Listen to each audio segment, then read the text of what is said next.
agree, Dan. I think it's, why wouldn't we be having these conversations as men? We know that, let's start. We know that men are victims of women's violence. We know that. That's without we cannot ignore that. But we also know that men are victims of men's violence as well. Predominantly when we talk about violence in society, men are victims of men's violence. And when we look at domestic abuse, we can't ignore the disparity between the information that we get. Yeah, we know men are victims of women's violence, but predominantly, I know in Scotland, 81%, 82% of domestic abuse cases involve boys and men as the harm doers, the perpetrators, and girls and women as the victims of these issues. So we need to have a conversation. And also, men's violence against women and girls is affecting men. I've got two daughters, adult daughters, who I know have been victims of some men's violence at some stage in their life.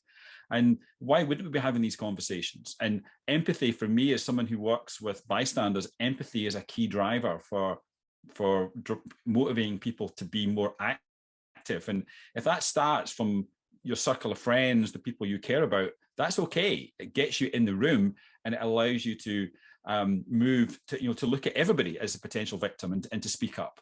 And if we don't have men speaking up on these issues, and we don't see more men speaking up in these issues, then other boys and men who are deeply troubled with what they see will not have the role models to look at that can actually drive their intervention. It can actually motivate them to do things. So for me, we need to invite men into these conversations. And these types of groups are really, really important because as Dan said at the start, we often point fingers at men. We focus on the bad stuff that's going on in society.